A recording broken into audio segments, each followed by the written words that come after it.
வணக்கம், வாழ்க வளமுடன். Welcome to food mom kitchen. Hello friends, welcome to food mom kitchen. வாங்க, இன்றைக்கி சப்பாத்திக்கு ஒரு தக்காளி தொக்கு பண்ணிடலாம். எங்கள் வீட்டில் இந்த தக்காளி தொக்கு ரொம்ப பிடிக்கும் எல்லாருக்கும். அதனால் சிம்பிளாக ஒரு தக்காளி தொக்கு தான் பண்ண போகிறோம். வாங்க, என்னென்ன பண்ண போகிறோன்னு பார்க்கலாம். கடாயை வச்சு எண்ணெய் ஊற்றிட்டேன். எண்ணெய் ஒரு 2 ஸ்பூன் அளவு ஊற்றிருக்கேன். எப்பயுமே ஆயில் நம்ம கம்மியாக ஊற்றுறது தாங்க நல்லது. நிறைய ஆயில் ஊற்றக்கூடாது. அதே மாதிரி தேவையான இன்க்ரீடியன்ஸ் பார்த்திங்கன்னா 1 ஸ்பூன் சோம்புத்தூள். ரொம்ப மசாலாவும் நான் சேர்க்கல, இல்லை, சிம்பிள் மசாலா தான். சோம்புத்தூள் 1 ஸ்பூன்.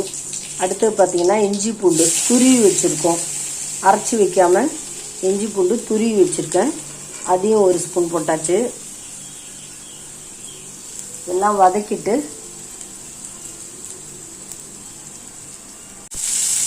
நம்ம வெங்காயம் ஒரு 3 வெங்காயம் அளவுக்கு எடுத்து சின்னதாக கட் பண்ணி வச்சுருக்கோம். அதையும் போட்டு வதக்கிடுவோம். நம்ம ஆயில் கம்மி பண்ணுறது ரொம்ப நல்லதுங்க. இப்போ எல்லாருக்குமே பார்த்திங்கன்னா கொலஸ்ட்ரால், பிபி, ஃபேட்டி லிவர், இந்த மாதிரி பல நோய் வருது. அதனால் நம்ம ஆயில் கம்மியாக எடுத்துக்கிறது ரொம்ப நல்லது. இப்போ நல்லா ஒரு வதக்கிட்டோங்களா, இதிலே தக்காளி போட்டுக்கலாம். ஒரு 3 தக்காளி, பெரிய தக்காளி. சின்ன தக்காளி இருந்தால் 4 தக்காளி போட்டு இதையும் ஒரு வதக்கலாம். இது நல்லா வதங்கிறதுக்கு இதில் உப்பு சேர்த்துக்கலாம். கல்லுப்பு போட்டுக்கலாம். கல்லுப்பு தேவையான அளவு கல்லுப்பு போட்டிருக்கேன். பத்தலைன்னா பார்த்துட்டு போட்டுக்கலாம். இது ரொம்ப சிம்பிள் தாங்க. ஆனால் டேஸ்ட்டு பிரமாதமாக இருக்கும். அடிச்சுக்கவே முடியாது, ரொம்ப பிரமாதமாக இருக்கும். சப்பாத்திக்கு இந்த மாதிரி செஞ்சு பாருங்கள், சிம்பிளாக ரொம்ப நல்லாயிருக்கும். நிறைய இருக்குது சப்பாத்திக்கு, நிறைய சைட் டிஷ் இருக்குது. தால் இருக்குது, அதே மாதிரி சோயாவில் செய்யலாம், பன்னீரில் செய்யலாம், குருமா வைக்கலாம், வெஜ் குருமா, ஒயிட் குருமா வைக்கலாம். எவ்வளோ இருக்குது. இதுவும் ஒரு மாதிரி நல்ல டேஸ்ட்டு நல்லாயிருக்கும். சிம்பிளாக ஒரு அர்ஜென்சியாக செய்யணும்னா நம்ம இந்த மாதிரி செஞ்சிடலாம், ரொம்ப நல்லாயிருக்கும். இப்போ வதங்கிச்சு பாருங்கள். இந்த தேவையான அளவு சில்லி பவுட்ரு, ஆல் பர்பஸ் மிளகாத்தூள் தான், அது குழம்பு மிளகாத்தூள். அதில் பெரிய ஸ்பூனால் 1 ஸ்பூன் போட்டுக்கணுங்க. குட்டி ஸ்பூன்னா 2 ஸ்பூனு, பெரிய ஸ்பூனாக இருந்தால் 1 ஸ்பூனு. கொஞ்சம் அந்த மிளகாத்தூள் ஸ்மெல் போகிறதுக்காக நம்ம கொஞ்சம் வதக்கி விட்றோம், அவ்வளோதான். சமையல் ஒரு சிம்பிள் தாங்க. அது இன்ட்ரெஸ்டோடு நம்ம செஞ்சோம்னா ரொம்ப ஈஸி. இதில் தேவையான அளவு இப்போ தண்ணி ஊற்றிக்கலாம். நம்ம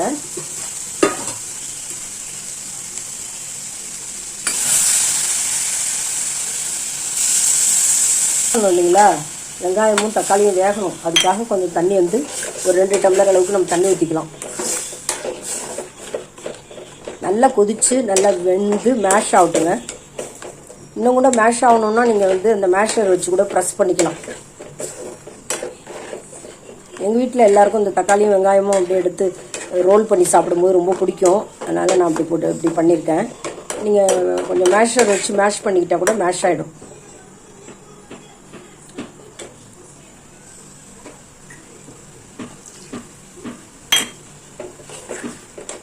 காரம்லாம் கரெக்டாக இருக்குது. நம்ம காரம் இன்னும் போட தேவையில்லை. அதில் பெரிய ஸ்பூனில் 1 ஸ்பூன் போட்டேன். எங்கள் வீட்டில் எப்பயுமே பார்த்திங்கன்னா குழம்பு ஆல் பர்பஸ் மிளகாத்தூள் எல்லாத்துக்குமே ஒரே தூள் தாங்க. நான்வெஜ்ஜுக்கும் அதான், வெஜ்ஜுக்கும் அதான், பொரியலுக்கும் அதான், வறுவலுக்கும் அதான், எல்லாத்துக்குமே ஒரே தூள் தாங்க. ரொம்ப செம்மையாக இருக்கும். எங்கள் பாட்டி காலத்துலேருந்து, அம்மா காலத்துலேருந்து இப்படி தான் அரைப்பாங்க. நானும் அதே மாதிரி தான் அரைக்கிறேன். ரொம்ப நல்லாயிருக்கும் எங்கள் குழம்பு மிளகாத்தூள், ரொம்ப டேஸ்டியாக இருக்கும்.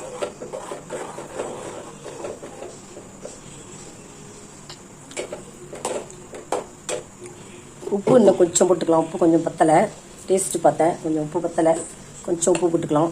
நல்லா கொதிக்கட்டும். நல்லா வெந்து சுண்டி வரும்போது, கொஞ்சம் ஆஃபாக சுண்டி வரும்போது நம்ம கரம் மசாலா ஒரு 1/4 ஸ்பூன், 1/2 ஸ்பூன் தேவையான அளவு போட்டுக்கலாம். இதில் பட்டை, கிராம்பு எதுவுமே நான் போடலை, வெறும் சோம்பு தான். 1 ஸ்பூன் சோம்பு போட்டிருக்கேன். மற்றபடி இஞ்சி பூண்டு பேஸ்ட்டு, அவ்வளோதான். பேஸ்ட்டாகவும் போட்டுக்கலாம், துருவியும் போட்டுக்கலாம். நம்ம கடைசியாக கொத்தமல்லி போட்டு இறக்கிட்டால் நம்முடைய தக்காளி தொக்கு சூப்பராக எம்மியாக ரெடி ஆகிடுங்க. நல்லா கொதிக்கட்டுங்க. இந்த மசாலா ஸ்மெல் போய் பாதியாக சுண்டட்டும். நம்ம மசாலா கூட ரொம்ப அதிகமாக சேர்க்குறது ரொம்ப கெடுதிங்க. கரம் மசாலா ஒரு 1/2 ஸ்பூன் அளவுக்கு நான் போட்டுக்கிறேன். ரொம்ப போடலை, ஒரு 1/2 ஸ்பூன் தான் போடுறேன் நான். ரொம்ப மசாலாவும் அதிகமாக சேர்க்கக்கூடாது, உடம்புக்கு கெடுதி தான். இந்த எதுவுமே அளவுக்கு மிஞ்சினால் அமிர்தமும் விஷம்னு சொல்லுவாங்க. எல்லாமே அளவோடு சேர்த்துக்கணும். நம்ம திக்னஸ் வேணும்னு வச்சுக்கோங்க.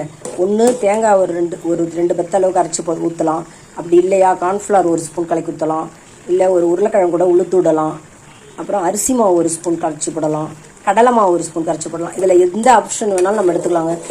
திக்னஸ் வேணும், நிறைய பேர் இருக்காங்க, கொஞ்சம் கிரேவி நிறைய பண்ணணும் அப்படின்னா இந்த மாதிரி ஆப்ஷனில் ஏதாவது ஒன்று எடுத்துக்கலாம் நீங்கள். இல்லை போதும் வேண்டாம் பியூராக இப்படியே இருக்கட்டும்னாலும் அப்படியே விட்டுடலாம்.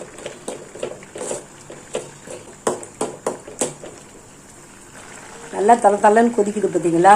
இந்த மசாலா ஸ்மெல்லாம் போய் அந்த வெங்காயமும் தக்காளியும் நல்லா மேஷ் ஆகி நல்ல ரெடி ஆகிடுச்சு. இந்த ஸ்டேஜில் நம்ம ஒரே ஒரு ஸ்பூன் கார்ன்ஃப்ளவர் மாவு கலக்கி ஊற்றிக்கலாம்.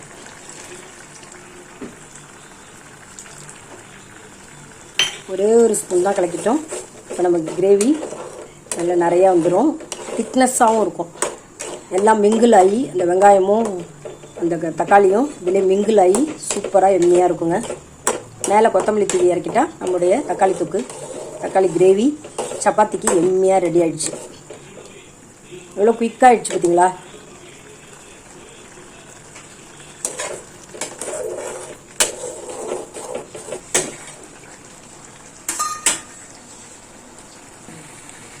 இப்போ பாருங்கள், கொத்தமல்லி மேலே தூவிட்டோம், ரெடி ஆகிடுச்சுங்க.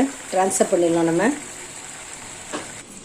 பாருங்கள், செலுத்துங்க, நம்ம சப்பாத்திக்கு கிரேவி ரெடிங்க. இந்த வீடியோ உங்களுக்கு பிடிச்சிருந்ததுன்னா லைக் பண்ணுங்கள், கமெண்ட் பண்ணுங்கள், ஷேர் பண்ணுங்கள், மறக்காமல் சப்ஸ்கிரைப் பண்ணுங்கள். தேங்க்ஸ் ஃபார் வாட்சிங். கமெண்ட் பண்ணவே மாட்டேறீங்க, சப்ஸ்கிரைப் பண்ண மாட்டேங்கிறீங்க, ஷேர் பண்ண மாட்டேங்கிறீங்க. Please, thanks for வாட்சிங்க.